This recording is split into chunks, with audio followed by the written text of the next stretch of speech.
Someone once said, if I kill a cockroach, I'm a hero. If I kill a butterfly, I'm a villain. Morality has a certain aesthetic criteria.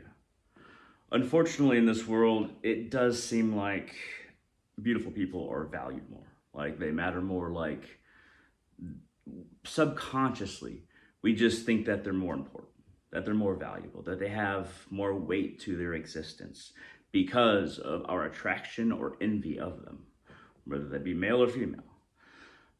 It's called the halo effect, and the halo effect is for subconsciously, and there's a reason for it, but subconsciously, we tend to think that somebody is better, is a better person because they are more beautiful, and that's all subconscious work going on there, where it's like, okay, they are the. It's also called penis envy. They are the penis envy. They are the jewel that other people value. Obviously, they're more valuable. Where other women will envy women that are beautiful, dudes will envy dudes that are more attractive, more handsome, or more fit, and a lot of the nice things that people get, the luxury, a lot of what people show that they can afford by the jewelry that they wear or the suits that they wear or the dresses that they wear, kind of feeds into that as well. Like, oh, that's a really nice suit. That person must be important. That person must have a lot of money, and that person must matter more than other people. There's that always that subconscious, more animal side to us that it on the surface it just seems like a societal thing, but then when you look at it, it's like, oh, more attractive dude probably can spread genes. Women are more attracted to that dude because his genes are probably more survivable and produce healthier children, yada yada. When we go down to the evolutionary and genetic makeup of how these things work, but what's scary is that most people don't really think about this. They don't think about it on the surface. It kind of informs their thoughts and their behavior from the subconscious level, but they don't think about it on the surface.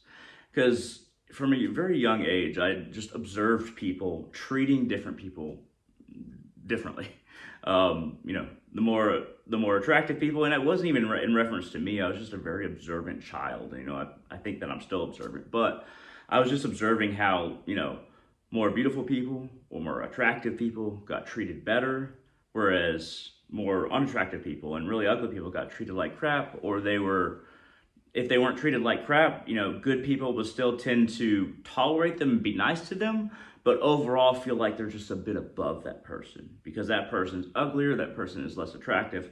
And, a lot of people in their heads or out loud in conversations, later on, if you're nice to that person, a really ugly person in person, then, later on, they might mention it to their friends and be like, "Oh, I feel so sorry for that person." And, you kind of get the vibe that they were nice to them because they're just feel sorry for them. So even nice people kind of play into this, and it's very strange when you view how this operates in media. So when we watch the news, it's very unlikely for a station to hire a newscaster, a news anchor that has a non-symmetrical face. They almost always hire symmetrical faced people, and I think that they're aware of it, and I think that the industry has been aware of it for a long time, that they're hiring people with symmetrical faces. Not all the time, but most of the time, because it's more pleasing to look at and accept a message from someone who has a symmetrical face, because you're like, subconsciously, we're like, okay, there's nothing wrong there. There's no genetic mix up or no problems in the womb. That person, is more attractive. That person is even. Their face has grown evenly. So obviously they're more trustworthy. It operates on a very subtle level. And it all makes sense when you hear about it, when you think about it, but it might not make sense when you're observing it. And you might not even think about it when you're observing it, but it's important to become aware of these things. It's a lot easier also to devalue or convince other people or people in your group, whether it be ethnic, whether it be class, whether it be language group. Race isn't really a thing, so I don't like to use it. Race only exists because we place emphasis on it, and we think that it does. So we think of race, but ethnicity is a more accurate term. But anybody who looks, sounds, and definitely can't communicate like us, it's way easier to dehumanize them and view them as a group that, since they're not like us, then they're not as valuable. They're not even as human. Because a lot of how we pick up these minor strands of communication, understanding, and awareness is from these subconscious things that we're really not aware of. And it ties into really animal instinct of like, okay, this is my group, I'm safe in my group. That group over there is a different group. I don't know how they're going to act because they don't act like us, so they're probably a threat, or they're likely to be a threat. And it operates in society in such a big way even now. And there's been times when I've had either online or in person, I've had white dudes like try to buddy up to me, and this doesn't happen a lot, but it's happened before, where they'll denigrate people of color and feel like they're a part of like my group or with me, and that's a bad call with me. That is not reading me well, and it never really turns out well in conversation or otherwise. But we tend to herd together all the time, and a big factor is fear. A big factor in all of this is fear. But like I said, it's very easy to dehumanize a group that looks different, that sounds different, is hard to communicate with because you don't know the same language. And this dehumanization usually creates more solidified groups among humans, among mankind. More solidified groups because, as your safe group kind of evolves, as a party, as a clan, as a tribe, as a nation, as a city, as an individualized culture, as that evolves and you grow together, you're not growing with other people, and they're growing in their own way. So it's easy to dehumanize them as well and think of them as different because we're still growing separately, not as much as in the past. We've evolved. We are more connected than we ever have been. We're still growing separately. But when we grow separately and it's easy to dehumanize another group, then there's still a huge hitch in human development and evolution that we still haven't quite got over yet. We're intermixing between cultures, between religions, between people groups, between ethnicities, between different kind of like spiritual groups and language groups. We're intermixing, but there's still that big hang up in the back of human thinking of they're a different group because different language or different way that they look, different skin color. And it's gotten not as extreme. Well, I wouldn't say not as extreme. It hasn't gotten as blatant because now, if somebody's a Christian, for instance, and they're white and they have a choice between like two black people, you could say, and be like, okay, one black person they know is Christian, another one is Muslim. They'll buddy up to the Christian much more quickly.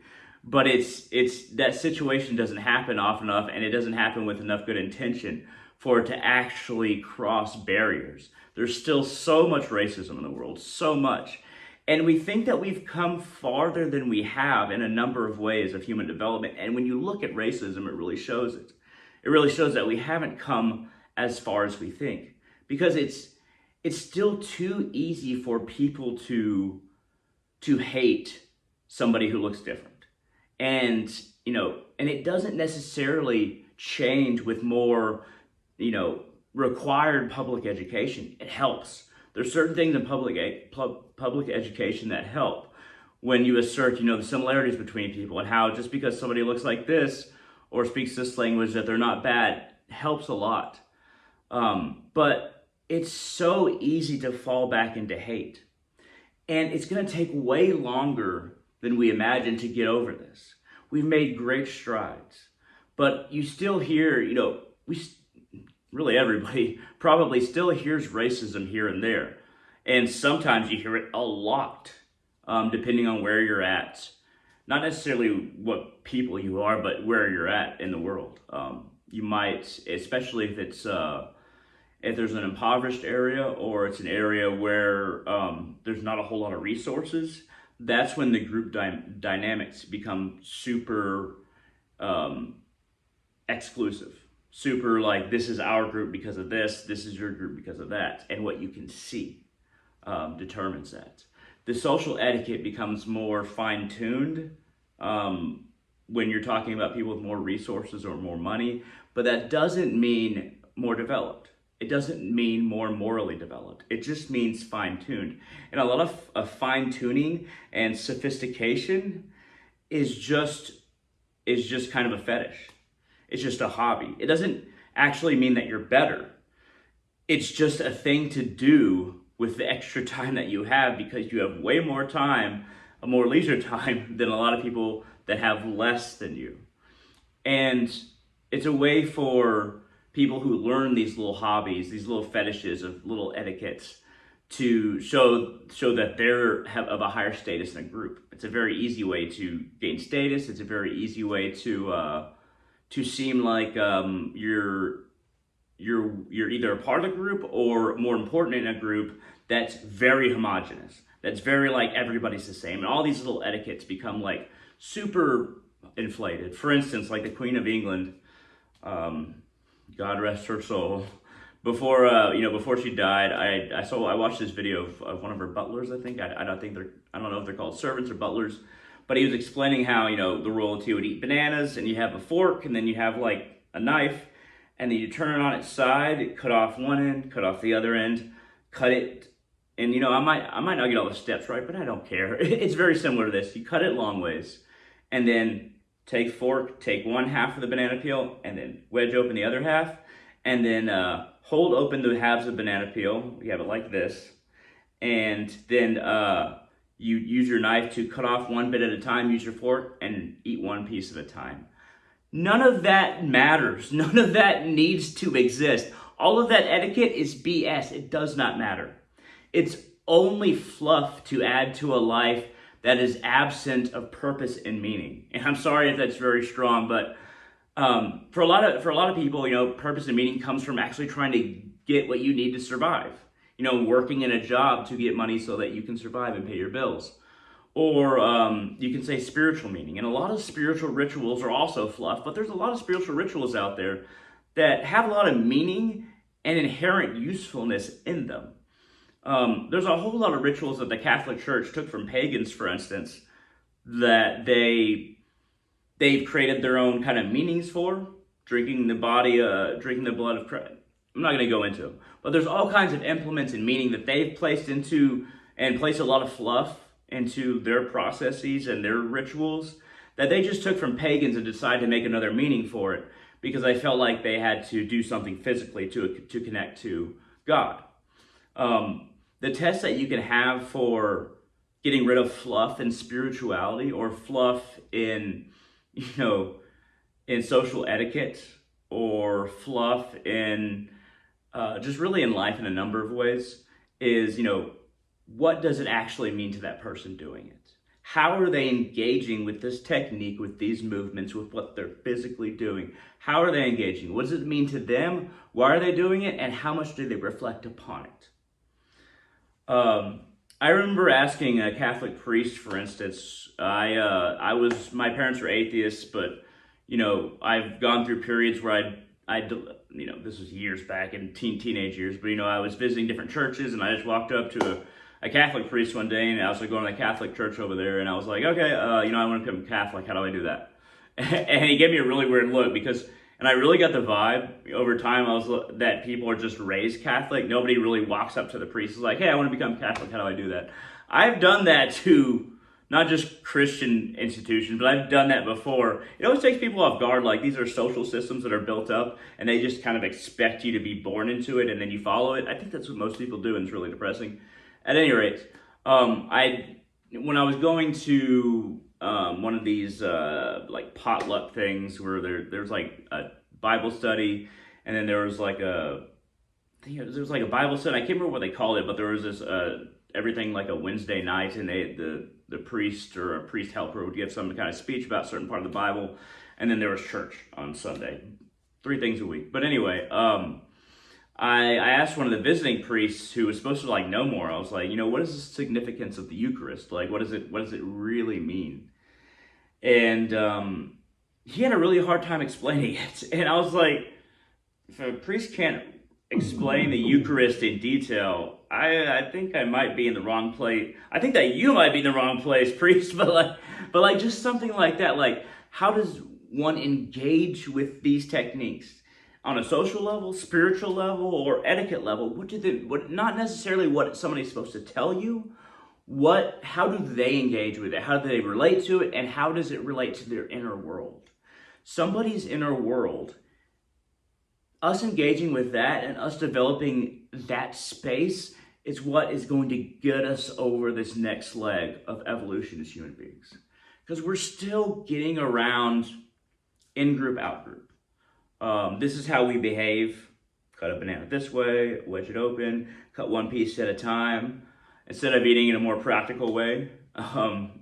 As you can tell, it kind of frustrates me how you're supposed to eat a banana for some reason for royalty. But getting over that, getting over also, even if you have different spiritual and political identities that don't necessarily are complete opposites, diametrically opposed, being able to really talk with one another as human beings rather than just seeing somebody else as a Democrat or Republican or as this religion or that religion, as this philosophy or this or that philosophy. Being able to engage with somebody as a person. And see, as the reason why exploring our internal worlds and who we are will help with this next part is because there's so much of our time, effort, and who we are using different social etiquettes or using different spiritual concepts that are accepted, like a definition is given to you, a way of acting is given to you, a person to be is given to you, and then we're just using those to engage with each other rather than really speaking to one another, rather than really engaging on a deep level with one another. It's all of these things that are given to us, and those subroutines are engaging when we are actually not engaging because we don't pierce deep enough into our own internal worlds in order to introduce that internal world to ourselves, let alone someone else. So the next part of human evolution that needs to happen is no matter what your view of the world is, honestly, I'm not really sure if anybody would really disagree with this if you really ask somebody this, is understand who you are deep down, why you think what you think, why you do what you do, and your relationship to everything that happens in your life. And I think that if everybody just asks themselves on a daily level, thinks about this daily, engages with these questions daily, and pierces behind the veil, but into themselves in a way that maybe they've never done before. Maybe all the terms that they use, all the understandings that they use, all the relationship with everything that they use was given to them, was copied. And most people haven't done this before. I don't think that most people have. But once that happens, once we start asking ourselves deeper questions, the next step in human evolution will be this is what is going to help us get over this hump. Because nobody really knows how to get over this hump. Whether it be two extremes, capitalists, communists, they both think they have a great idea about the world and how it operates. But once again, it just makes people into cogs. It makes people into, oh, this is how things operate, or this is how they should operate, rather than asking somebody, how do you want to operate? And that might seem very vague or very generalized. But when you think about philosophy, politics, or spirituality, how do you want to operate? Who are you and how do you want to operate? And a lot of our confusion now is we're reaching a point where we're starting to really delve within again. We're reaching a part of this cycle of humanity that we're delving in again. And we're confused by nationalism. It's becoming more and more confusing because we're starting to realize how much BS it is because we see how all sides use it. Or all sides use politics in the same way. Or philosophy in the same way. Or religious dogma in the same way. We're starting to see that and we're a little bit confused because we're like, I guess we're going to keep on doing it this way. But we're starting to see that it's BS.